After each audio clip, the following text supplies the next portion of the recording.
है दोस्तों, इस वीडियो में हम चर्चा करेंगे अफगानिस्तान की स्थिति के संबंध में। जैसा कि हम लोग न्यूज में देख रहे हैं कि अफगानिस्तान की स्थिति बहुत ही बुरी है, तो उसके लिए कौन जिम्मेदार है, क्या रहा है स्थिति, इसकी एक डिटेल चर्चा करते हैं आज, जिसमें हम देखेंगे कि अफगानिस्तान पहले कैसा था, उसका इतिहास क्या था, तालिबान का इतिहास क्या था, तालिबान ने जो आज ये स्थिति अफगानिस्तान में की हुई है उसका कारण क्या है, अमेरिका का यहाँ पे क्या रुख रहा है, अमेरिका, रूस या अन्य विदेशी ताकतों ने जो अपने आप को सुपर पावर कहते हैं, उनकी क्या जिम्मेदारी थी और उन्होंने इसे कैसे निभाया है, एक संक्षेप में देखते हैं। तो दोस्तों, हम बात करते हैं सबसे पहले अफगानिस्तान के बारे में।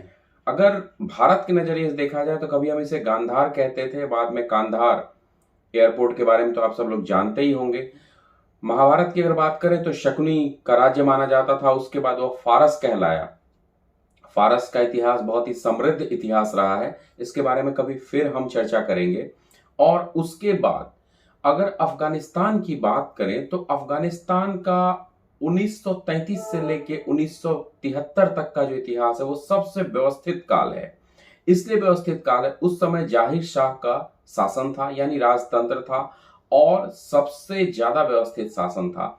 वहां की महिलाएं शिक्षा के लिए बाहर जा सकती थी। फैशन के लिए एक तरह से एशिया का पेरिस माना जाता था अफगानिस्तान, चाहे वोग के मैगजीन के ऊपर हो या बड़े बड़े फैशन के जगहों पे हो या मिस अफगानिस्तान चुने जाने की बात हो, हर जगह पे अफगानिस्तान का एक उपस्थिति था। यानी अफगानिस्तान में किसी तरह की पाबंदी नहीं थी, किसी तरह की परेशानी नहीं थी और हर चीज व्यवस्थित तरीके से अफगानिस्तान में हो रहा था। यह बात है टिल 1973।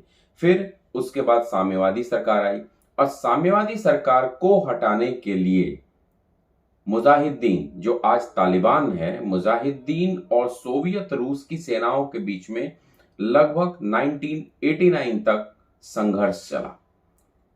और जो मुजाहिदीन तालिबान की सेना थी उसे समर्थन प्राप्त था पाकिस्तान से और अमेरिका से। फंडिंग आ रही थी ग्रेट ब्रिटेन से, सऊदी अरब से, यूएई से और कई देशों से उसे फंडिंग आ रही थी। प्रशिक्षण पाकिस्तान में दिया जा रहा था, चीन से प्रशिक्षण दिया जा रहा था, सिर्फ इसलिए कि सोवियत रूस की सेना को वहां से हटाया जाए और साम्यवादी ताकतों को हटा करके कहने के लिए, अगर यहां मानने की बात करते हैं तो कहने के लिए गणतंत्र स्थापित किया जाए। है एनालिसिस बाद में करेंगे, हम यहां बात कर रहे हैं अफगानिस्तान के इतिहास के बारे में। तो ये था अफगानिस्तान का इतिहास जो 1973 तक इतना बेहतर था कि कई देश नहीं थे और उसके बाद ये स्थिति में पहुंच गया। खैर 1989 की बात है। 1989 में सोवियत रूस की सेना वापस जा रही थी और लगभग सारी सेना वापस चली गई। और 1990 से, अब यहां से हम बात करते हैं तालिबान के उत्थान की। तालिबान, जो तालिबान शब्द है वह असल में पश्तो का शब्द है और वो पश्तो के तालिबान शब्द का मीनिंग होता है एक स्टूडेंट जो ज्ञान अर्जन करता है। आप ज्ञानार्थी कह सकते हैं या नॉलेज लेने वाला, लेकिन अगर सही मायने में उनके नजरिए से कहा जाए तो एक कट्टरपंथी ज्ञान को अर्जित करने वाला या समर्थन करने वाला तालिबान। लेकिन ये शब्द और ये नाम इस पार्टी के साथ कहीं भी मिलते नजर नहीं आते हैं। बात है 1990 की। तालिबान का उत्थान शुरू हो गया था, अमेरिका का इसे पूरी तरीके से सपोर्ट प्राप्त था, सभी लोग बहुत अच्छे से जानते हैं। और तब उसके बाद 1996 में लगभग 70 से 80% अफगानिस्तान के जगहों पे तालिबान का कब्जा हो गया था। शुरुआत में जब तालिबान की सरकार आई थी तो उसने कई तरह के वादे किए थे कि कई तरह की सुविधाएं वो प्रदान करेंगे अफगानिस्तान के जनता को, और वैसे भी अफगानिस्तान की जनता पिछले सरकार से ऊब गई थी, तो उन्होंने इसका बहुत ही अच्छे से स्वागत किया। लेकिन उन्होंने किसी भी नियम का पालन नहीं किया। मैं आपको बताना चाहता हूं, उस समय यह परिस्थिति थी कि महिलाएं बुर्का में बाहर जाएंगी, अकेले नहीं जा सकती थी, किसी पुरुष के साथ ही जाना पड़ेगा। अगर कोई महिला गर्ल्स स्कूल चला रही है या लड़कियों को शिक्षा दे रही है तो उसे उसके परिवार के सामने मार दिया जाता था। उसके बाद 10 साल से ज्यादा उम्र की महिलाएं शिक्षा नहीं ले सकती थी। अगर किसी महिला को ट्रीटमेंट करवाना है तो उसे महिला डॉक्टर से ही दिखाना पड़ेगा। अगर कोई महिला पुरुष प्रेम में पड़ गए तो उन्हें पत्थर से मार करके मार दिया जाएगा। बाकी चीजों को तो आप छोड़ ही दीजिए कि कई चीजें होती तो उसके लिए वो क्या करेंगे। सरेआम गोली मारने की भी प्रथा वहीं पे थी, सरकलम करने की भी बात वहीं पे थी। तो तालिबान ने जो वादा किया था वो सारी बातें धरी की धरी रह गई।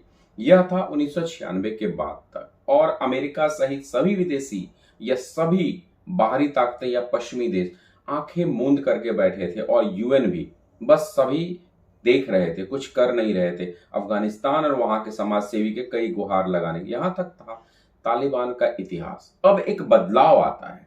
ये बदलाव की अगर हम बात करते हैं, ये है 9/11/2001। भली भांति परिचित होंगे, भले आप 9 सितंबर 2001 को उतने अच्छे से याद नहीं रख पाते होंगे, लेकिन 9/11/2001 जैसे ही का, 2001 को छोड़िए, ईयर भी नहीं, 9/11 कहा तो आप समझ जाते होंगे, वर्ल्ड ट्रेड सेंटर पे अलकायदा का हमला। और ये हमले ने बहुत बड़े रूप में परिवर्तन किया विदेश को, क्योंकि अमेरिका जिन्होंने एक तरह से तालिबान को खड़ा किया था वह उसके विपक्ष में आ गया, और ओसामा बिन लादेन की खोज के चलते उसने पूरे दुनिया में आतंकवाद के खिलाफ सो कॉल्ड मुहिम छेड़ दिया। और खोज होने, लास्ट में उसकी खोज आके अफगानिस्तान में समाप्त होती है, और वो युद्ध के तहत 2004 तक अफगानिस्तान से अमेरिका का जो युद्ध होता है उसमें 2004 तक लगभग तालिबान समाप्ति के कगार पे पहुंच जाता है। 2012 तक हालांकि वो संघर्ष करता है लगभग, लेकिन वो समाप्ति पर ही था, और गणतंत्र की अफगानिस्तान में स्थापना हो जाती है। यानी तालिबान के उदय के साथ फिर समाप्ति और अफगानिस्तान में गणतंत्र की पुनः स्थापना। अब इसके बाद हम बात करते हैं कि इसके बाद का क्या रुख रहा। कई देशों ने अफगानिस्तान में इन्वेस्टमेंट किए, इवन अपने देश भारत का भी कई तरीके के इन्वेस्टमेंट है, कई इंफ्रास्ट्रक्चर में कई जगहों पे इन्वेस्टमेंट है। चाबहार प्रोजेक्ट के बारे में आप जानते ही होंगे किस तरह का प्रोजेक्ट है और कितना इंपॉर्टेंट है। उसके बाद अमेरिका में कई सरकारें बदली, कई लोगों ने कई तरह के आंदोलन हुए कि वहां से सैनिकों को वापस बुला लिया जाए, और हो भी क्यों ना। लगभग $643 अरब उन्होंने खर्च किया है सिर्फ वहां के सेना रख रखाव, अफगान आर्मी के प्रशिक्षण के लिए $143 अरब का उन्होंने खर्च किया है। और उनका कहना है कि पिछले 20 साल में 2001 से लेकर 2021 तक में उनके लगभग 20,000 से ज्यादा सैनिक घायल हुए और 2300 सैनिक मारे चले गए। आंकड़ा बहुत बड़ा है, मानते हैं, लेकिन एक सवाल उठ के खड़ा होता है अमेरिका और अन्य देशों की भूमिका के बारे में कि जब आपने इतनी बड़ी राशि का खर्चा अफगान आर्मी, जिसमें अभी फिलहाल कहे जाते हैं कि 80,000 के आसपास सैनिक है, कहीं कहीं 60,000 के आसपास सैनिक, और अगर पेपर पे कहा जाए तो 3 लाख के आसपास, और यही पेपर पे कहा गया भ्रष्टाचार है। तो इन सैनिकों को जो उन्होंने ट्रेनिंग दिया पिछले 20 साल में, तो वो सारे दावे खोखले नजर आ रहे हैं। तो अब यहां जिस पॉइंट पे हम आते हैं, तो अफगानिस्तान से अमेरिका की सेना के लिए ट्रंप ने ऑलरेडी कह दिया था कि हम वापस बुला लेंगे, और 11 सितंबर को लास्ट डेट तय किया गया है जिससे सारे सेना को वापस कर लिया जाएगा। यानी कहीं ना कहीं हम देख रहे हैं कि अमेरिका की धुरी 2001 से शुरू होकर के फिर से ये सितंबर में खत्म हो रही है, और वो सारी भूमिका इसी पे है। और पूरी दुनिया आज देख रही है, तालिबान के साथ आज रशिया के संबंध अच्छे हो गए हैं। तालिबान आज पूरे अफगानिस्तान पर लगभग कब्जा कर चुका है। हर देश अपने दूतावास से आदमी को बुला रहा है, और पाकिस्तान में इस बात की बहुत खुशी है, चाइना इस बात पे खुशी मना रहा है। तो सोचने की बात है कि अभी जो तालिबान ये कह रहा है कि हम इस तरह की शिक्षा देंगे, उस तरह की शिक्षा देंगे, क्या आपको लगता है बंदूक की नोक पे शांति स्थापित नहीं हो सकती?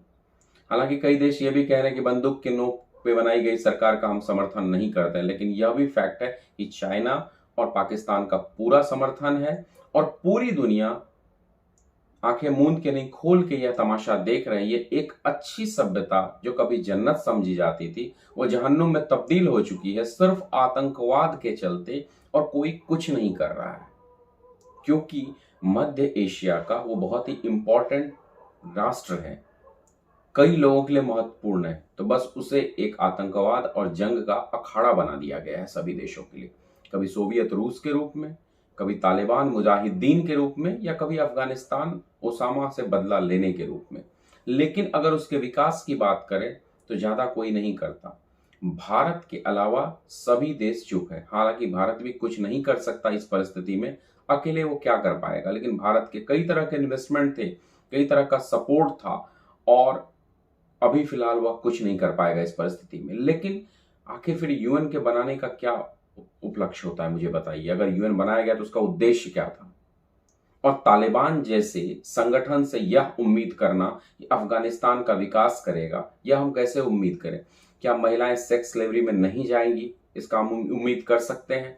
क्या हम ये उम्मीद कर सकते हैं कि सभी महिलाओं को शिक्षा प्रदान किया जाएगा, सभी पुरुष अच्छे से जॉब पा सकेंगे? एक अच्छी गणतंत्र की सरकार अगर नहीं दे पाई है तो क्या उम्मीद करें कि ये आतंकवादी संगठन दे पाएगा? और अगर आप और हम इसे सेलेक्ट करते हैं, स्वीकार करते हैं और अपने तर्कों से संतुष्ट करते हैं कि नहीं, अफगान की वर्तमान गणतंत्र की सरकार जिसके राष्ट्रपति भाग गए हैं से अच्छी है तालिबान की सरकार, तो क्या कल दूसरे देश के लिए आतंकवादी संगठन के सरकार में आने को हम स्वीकार नहीं कर रहे हैं? हम उसे भी स्वीकार कर रहे हैं कहीं ना कहीं। तो ये सोचने की बात है। और फिर वही पॉइंट्स आके खड़े होते हैं कि जो सारे पॉइंट्स पिछले इतिहास में दोहराए गए हैं तालिबान के द्वारा कि वो सारी घटनाएं वो करेंगे, तो आज भी वो कर सकते हैं।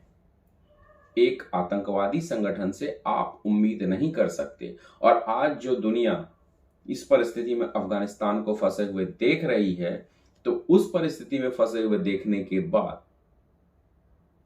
हम उम्मीद नहीं कर सकते कि कल आपके साथ नहीं हो। कहावत है कि पड़ोसी का घर जल रहा हो तो खुशी नहीं मनाना चाहिए।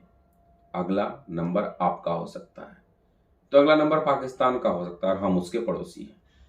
तो बस हमें ये सोचना है कि क्या यही परिस्थिति हमें आगे ले जाएंगे। हम इतनी बड़ी बड़ी मानवता की बात करते हैं, आज समाज में इतने बड़े बदलाव की बात करते हैं, और एक तरफ एक देश आतंकवाद की गिरफ्त में कई सालों से फंसा हुआ है और कोई समाज सेवी संगठन कुछ नहीं कर रहा है, तो खैर हम उम्मीद नहीं कर सकते हैं। और यह पश्चिमी देशों का एक खौफनाक चेहरा दिखाता है कि क्या सोच रखते हैं वो तीसरी दुनिया के बारे में। इस नोट के साथ आपको सोचने के लिए मैं छोड़ जाता हूं। वीडियो अच्छा लगे तो लाइक शेयर सब्सक्राइब करें। धन्यवाद।